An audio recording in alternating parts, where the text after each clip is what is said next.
Hear the word of God from the 130th Psalm. Out of the depths I cry to you, O Lord. Lord, hear my voice. Let your ears be attentive to the voice of my supplications. If you, O Lord, should mark iniquities, Lord, who could stand? But there is forgiveness with you so that you may be revered. I wait for the Lord. My soul waits, and in his word I hope. My soul waits more than those who wait for the morning. My soul waits for the Lord more than those who watch for the morning. O Israel, hope in the Lord. For with the Lord there is steadfast love, and with God there is great power to redeem. This is the word of the Lord.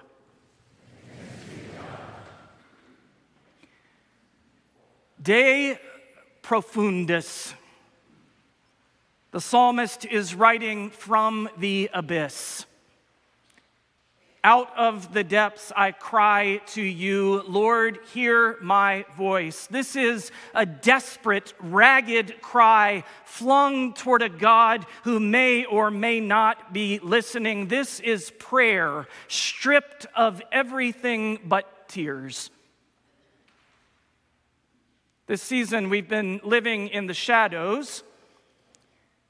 Temptation assumes you still care about doing right. Fear assumes that there's something worth protecting. Worry assumes that there's a future worth fretting over. And even idolatry is a desperate reach toward meaning. But despair has stopped reaching. Despair dives deeper than sadness. Sadness clings to memory of purpose. Despair has let it go. Despair whispers in your ear, it will always be like this. Nothing will change. No one is coming to help. Even God has turned away. And sometimes it is hard to argue against despair. When we see children pulled from the rubble of bombed-out buildings, when families flee devastation and find no refuge, de profundis. When closer to home, the vulnerable are denied essential support and children go to school hungry in the land of abundance, when neighbors live in fear of arrest for having nowhere to sleep. My heart broke this week when a longtime member of this congregation told me he brings a passport to worship. Institutions we were taught to trust are failing in ways that once would have been unimaginable. De profundis. And underneath it all, there is something more insidious than grief. Philosophers call it nihilism. The internet prefers LOL, nothing matters. We've become a culture so wary of being deceived that it feels safer to hold nothing in your heart at all. Nothing matters. That is the new despair. A durable worldview built out of despair. And who can blame them? They've been sold connection and meaning and belonging in forms that will never be able to deliver them. In betting sites and gaming culture, online pornography that promises intimacy with no vulnerability, social media outrage selling the illusion of community absent the obligation of mutuality, AI companions that offer the feeling of being cared for and ask nothing from you in return. Despair keeps furiously busy, but it is going nowhere.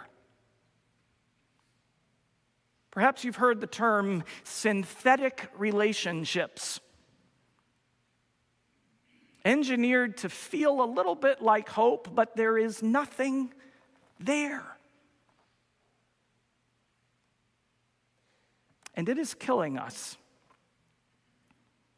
Researchers call them deaths of despair. Deaths by suicide, overdose, alcoholism, chronic distress, disconnection, the collapse of the very communities that once told people their lives were sacred. De profundis, they are crying out.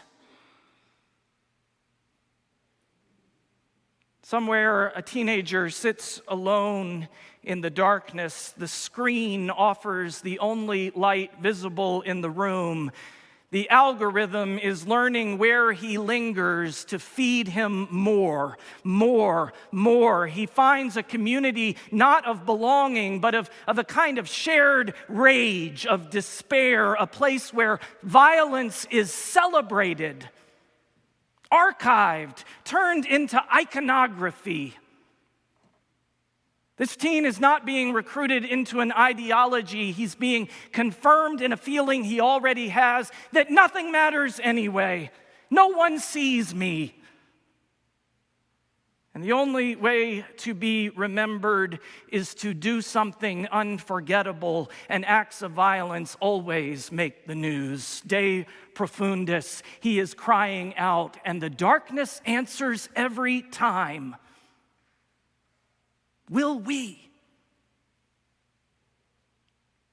Friends, we are living in a spiritual emergency. Every day, shadows claim the lonely and the lost, promising belonging and delivering devastation. We must offer another way. But before we get there, I want to stay in the pit a moment longer, because we know it not only from what we read about the world out there, but from what we experience right down here. I know I do. Like all of you, I face shadows that I do not often mention from this pulpit.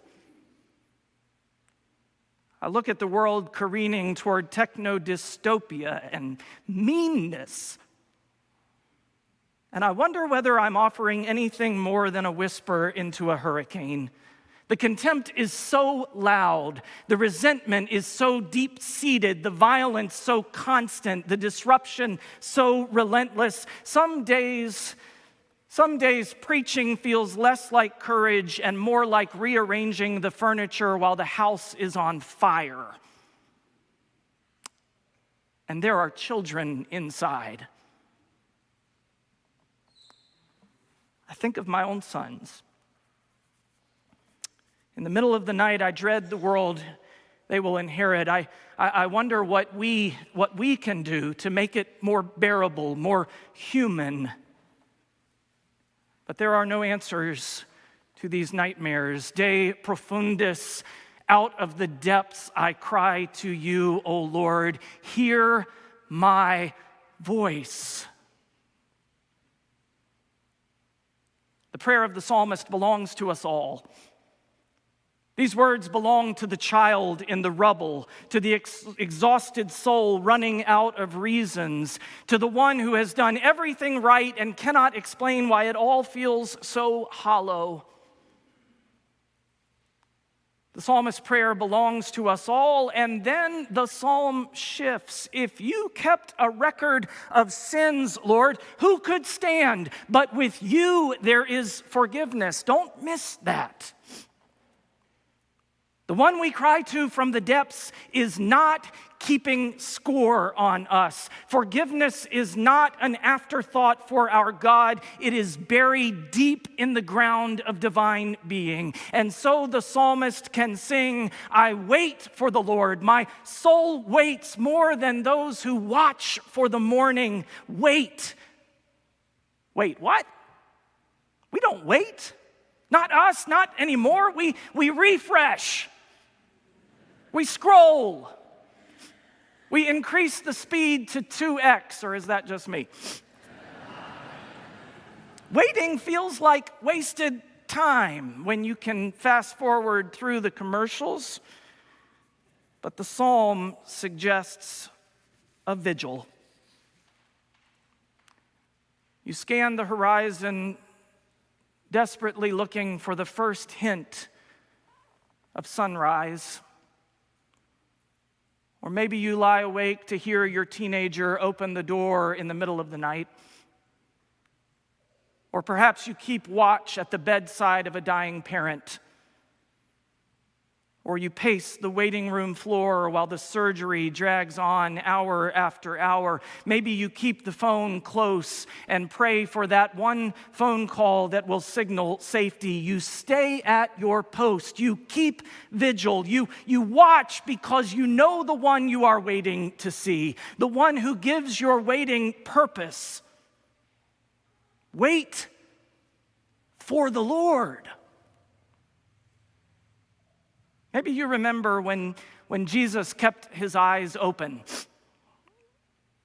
It happened in Gethsemane, the night before his death. His friends have all fallen asleep. They're unable to wait and watch. And Jesus prays there in the garden, "Father, if it is possible, let this cup pass from me." We know that prayer. God, if it is possible, let this suffering, this pain, this sadness, this despair pass from me. Jesus pours his soul out, and in response, he hears nothing.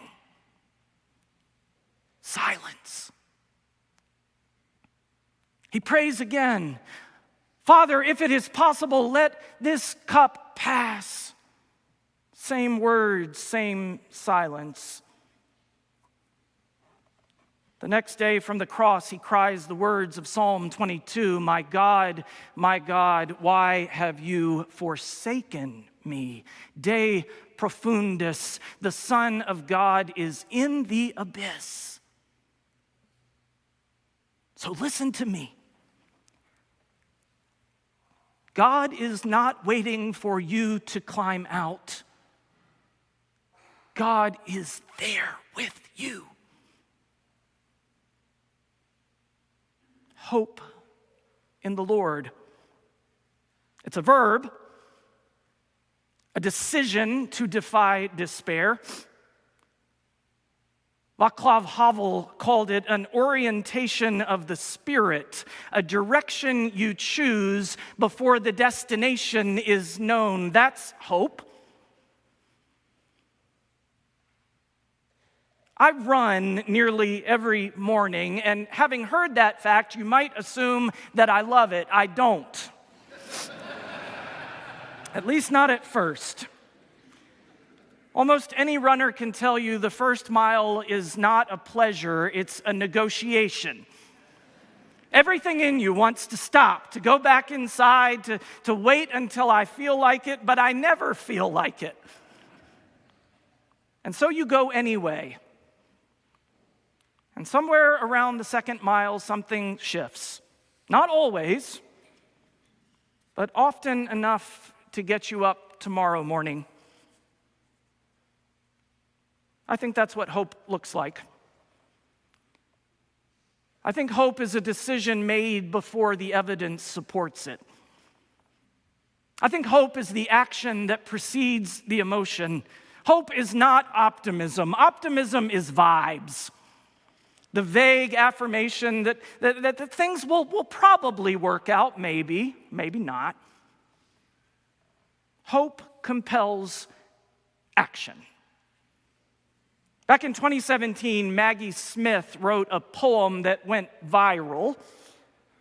The title of the poem is Good Bones. She wrote it for her children and for mine and for all children. It is about the impossible task of handing over a world you know is broken. She writes, life is short, and the world is at least half terrible.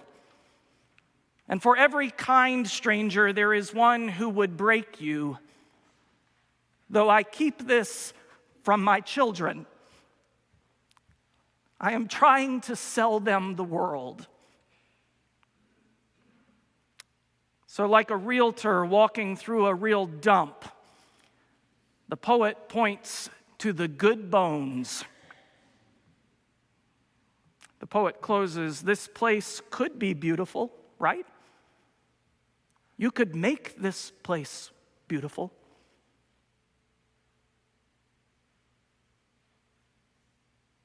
This is not an optional exercise. I want you to do this. Take a moment to think of someone who held the faith so that it could reach you.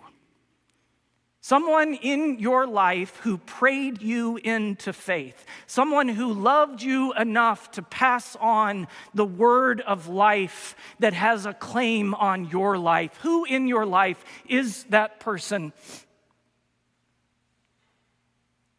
Think of the people who prayed through plagues and wars and the collapse of institutions. Think of the people who kept the church alive in the catacombs and the labor camps and the burned out neighborhoods. Think of those who sang spirituals in the deepest darkness, who stayed at their post when the choice cost them everything. Oh, they heard the same whispers. Nothing will change. No one is coming. They cried out anyway. Now, I know there are moments when it feels like you've got nothing left. I know that. But you can't set this faith down now. Friends, you have no right to abandon the faith that was preserved for you at such sacrifice. Hope is the sermon we preach with our feet. I've seen it in hospital rooms where no one knew what to say, so we just stood in silence. In stacks of letters insisting hungry children are our responsibility. In the simplest acts of human decency, like a hand on a shoulder, a table shared with a stranger, a word of grace offered in a tense moment. Friends, there is no algorithm for human compassion. It's on us to keep it alive. And so in the face of every force that says otherwise, we will make this radical claim that no person created in God's image is without worth, that every human soul is sacred. And all along the way, the shadows of despair will creep in on us, offering identity built on lies or belonging achieved through destruction. Hold nothing in your heart, and we will offer a living hope that this place could be beautiful, that we could make it so. It's that first mile run in the dark before dawn. It's that vigil kept through the longest night. It's the sacred song still sung despite despair. It's faith held fast, kept burning, and passed on. This is the way. De profundis. It is not only a cry of despair, it is a declaration of defiance. God is in the pit. You are not alone. Hope in the Lord. Amen.